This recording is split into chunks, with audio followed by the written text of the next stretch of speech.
युद्ध कहीं भी हो उसका दुनिया के हर आम लोगों पर असर पड़ता है। खबर दुखद आ रही है कि भारत के लोग दुनिया के हर देशों में काम करते हैं। सोचिए, अबू धाबी में लोग फंस गए हैं, दुबई में फंस गए हैं। भारत के पत्रकार खुद इजराइल में फंसे हुए हैं, वो बंकर में छुपे हुए हैं। और कौन लोग हैं यहाँ जो युद्ध के लिए ताली बजा रहे हैं और अमेरिका और इजराइल के समर्थन में कूद रहे हैं। सोचिए, मैं इस वीडियो में बताऊंगा कि इस खामनेई की शहादत ने कैसे ईरान की जीत पक्की कर दी है, कैसे अभी रूस और चीन का जो खेल है वो शुरू होने वाला है, और कैसे दुनिया भर के सत्ता में बैठे सत्ताधीश भले अमेरिका और इजराइल के साथ हो, लेकिन वहां का आवाम ईरान के साथ है। नमस्कार, मैं शंभू कुमार सिंह और आप देख रहे हैं नेशनल दस्तक। आज ईरान के प्रमुख खामनेई की हत्या कर दी गई। दुनिया उसे शहादत कह रहा है, कुर्बानी कह रहा है, बलिदान कह रहा है। आज देश भर में इसको लेकर प्रदर्शन भी हुआ। पाकिस्तान में इसको लेकर प्रदर्शन हुआ और पाकिस्तान की सत्ता और सरकार भले इजराइल और अमेरिका के साथ है, लेकिन वहाँ का आवाम जो है वो अमेरिकी दूतावास पर हमला करता है और अमेरिका की गोलीबारी में 8 पाकिस्तानी या 10 पाकिस्तानी मारे गए। वहीं सोचिए किस तरह से दुनिया भर में जो मुसलमान हैं, चाहे वो शिया हो या सुन्नी हो, सबकी सिंपैथी अब धीरे धीरे ईरान के प्रति है। ईरान ने कल 10 जगहों पर हमला किया था, वो एक स्ट्रैटेजिक प्लान था। और उसके बाद आज इजराइल पर जिस तरह से कहर बरपा है उसका आप अंदाजा नहीं लगा सकते। खुद भारतीय पत्रकार वहां से वीडियो शूट करके भेज रहे हैं कि तेल अवीव जो इजराइल की राजधानी है वहां बम गिर रहा है और बेंजामिन नेतन्याहू अपने देश से फरार हो गया है। लेकिन सोचिए, खामियानी के पास मौका था, वो देश छोड़कर रूस शिफ्ट हो सकता था। खामियानी चाहता तो अपने पूरे परिवार के साथ बंकर में छिप जाता, लेकिन उन्होंने अपने दफ्तर में काम करना चुना। ये सही बात है कि अहमदीनेजाद जो पूर्व राष्ट्रपति रहे हैं ईरान के, उन्होंने कहा है कि कोई तो गद्दारी हुई है, नहीं तो ठीक एग्जैक्ट लोकेशन कैसे मिलेगा कि खामनेई कब कहां किसके साथ मीटिंग करने वाले हैं। मैं पहले दिन से कह रहा हूं कि यह युद्ध ईरान तभी हार सकता है जब उसके टॉप कमांडर गद्दार निकल जाए, लेकिन अब ऐसा नहीं लग रहा है। खामनेई की शहादत ने ईरान को फिर से एकजुट कर दिया है और पूरी दुनिया में सोचिए, खासकर खाड़ी देशों की अगर बात करें, खाड़ी देशों के सत्ता में जो बैठे लोग हैं वो भले इजराइल के साथ हैं, अमेरिका के साथ है, लेकिन आम वहाँ का मुसलमान खामनेई को एक वीर योद्धा की तरह याद कर रहा है।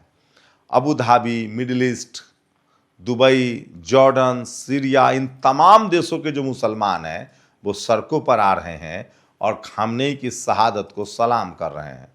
वो सवाल पूछ रहे हैं कि आखिर अमेरिका ने क्यों हमला किया, ईरान ने क्यों बिगाड़ा है। सोचिए, भारत के लिहाज से बात करें तो भारत में भी मुसलमानों ने दिल्ली में प्रदर्शन किया है, लखनऊ में प्रदर्शन किया है, और वो भारत सरकार के खिलाफ नहीं है, वो अमेरिका और इजराइल के खिलाफ है, वो इंसानियत के पक्ष में है। सोचिए, इजराइल ने चाबहार बंदरगाह को निस्ताबूद कर दिया है जो कल तक भारत के कब्जे में था और जहां भारत ने इन्वेस्ट किया था। अगर रिश्तों की बात करें तो इजराइल से हमारी नई नई दोस्ती है। ईरान जो है हमारा हमेशा से दोस्त रहा है। हमने सबसे ज़्यादा तेल ईरान से खरीदा है। हम चावल बेचते थे, ईरान से हम तेल लेते थे। लेकिन खाड़ी देशों पर हमला करके एक बड़ी प्लानिंग की थी ईरान ने, और वो ईरान में सफल होता दिख रहा है। दरअसल खाड़ी देशों की हवाई पट्टी और एयर स्पेस का इस्तेमाल अमेरिका युद्ध में करता था। ईरान के मिसाइल की लोकेशन तुरंत इजराइल को दे दी जाती थी। इससे पहले इजराइल को लोकेशन मिले, ईरान ने खाड़ी देशों पर हमला करके उसके सारे रडार को ध्वस्त कर दिया है, और नतीजा है कि अब उसका हर एक मिसाइल इजराइल पर गिर रहा है। मैं फिर कह रहा हूं, खामियानी ने कहा था कि अगर अब हम पर हमला हुआ तो इजराइल नक्शे से गायब हो जाएगा। इस युद्ध में इजराइल का तबाह होना कोई नहीं रोक सकता है। इजराइल की तबाही अब तय है। पूरी दुनिया के मुसलमान सिंपैथी रख रहे हैं, पूरी दुनिया के तरक्की पसंद लोग और युद्ध को जो नहीं पसंद करते हैं वो अमेरिका को दोष दे रहे हैं, इजराइल को दोष दे रहे हैं। भारत के लिहाज से बात करें तो पूरी दुनिया में महंगाई बढ़ेगी, लेकिन भारत, पाकिस्तान, बांग्लादेश जो गरीब देश है, भारत में सबसे ज़्यादा मिडिल क्लास की कमर टूटेगी। तेल महंगा होगा, सामान महंगे होंगे।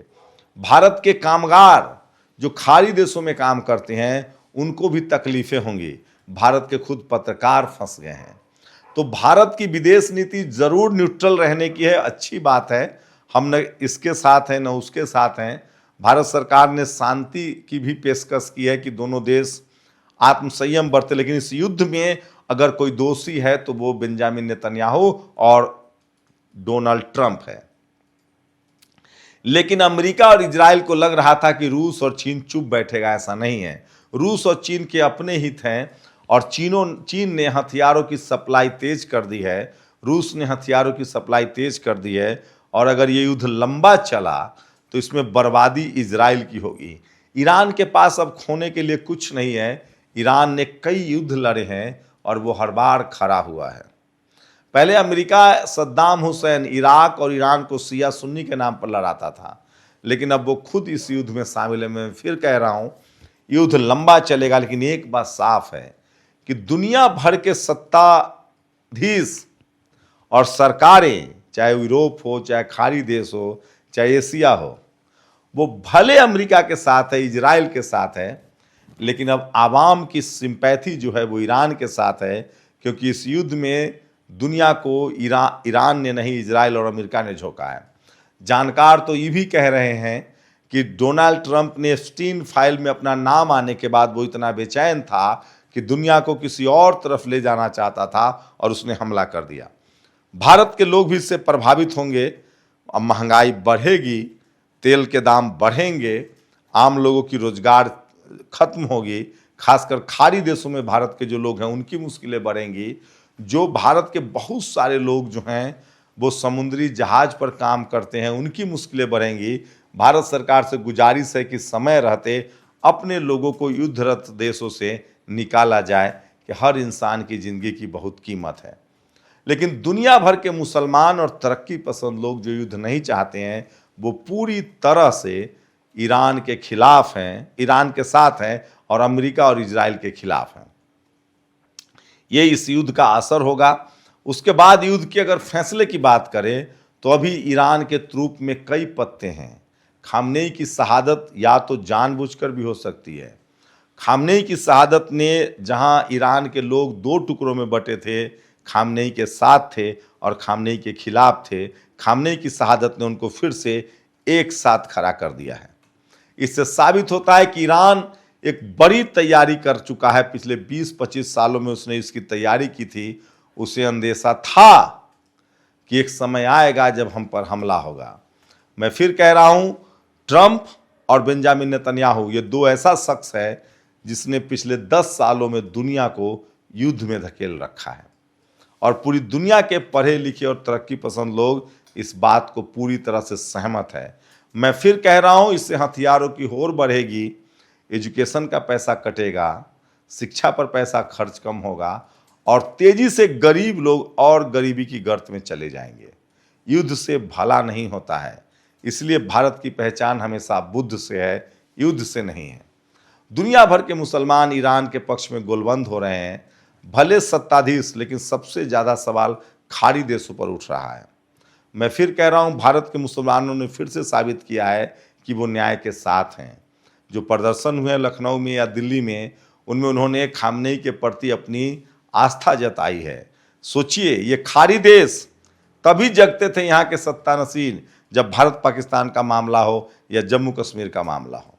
और अब साफ है कि ये सब लोग अमेरिका के पिछलग्गू हैं और दुनिया भर के मुसलमानों ने खाड़ी के जो सुल्तान हैं उन सब से अपनी सहानुभूति छोड़ दी है और माना जा रहा है कि इसका असर खाड़ी देशों में भी पड़ेगा, क्योंकि खाड़ी देशों के आम आवाम जो है वह पूरी तरह से ईरान के साथ हैं। तो ये युद्ध लंबा चलता है तो आम लोग की कमर टूटेगी, असर सब पर पड़ेगा। लेकिन ये तो तय है कि इजराइल की अब जीत मुमकिन नहीं है। जो इजराइल फिलिस्तीन को नहीं हरा पाया, ईरान की जनता इंतजार कर रही कि कब जमीनी युद्ध शुरू हो और उसका सामना इजरायलियों से आमने सामने हो, उसका सामना अमेरिकियों से आमने सामने हो। इतिहास देखेंगे तो न तो अमेरिका इराक को जीत पाया, न अफगानिस्तान को जीत पाया, न ही अमेरिका ने वियतनाम को जीता था। जब जमीन पर युद्ध होता है तो वहाँ के जो लोग होते हैं वो भारी पड़ते हैं।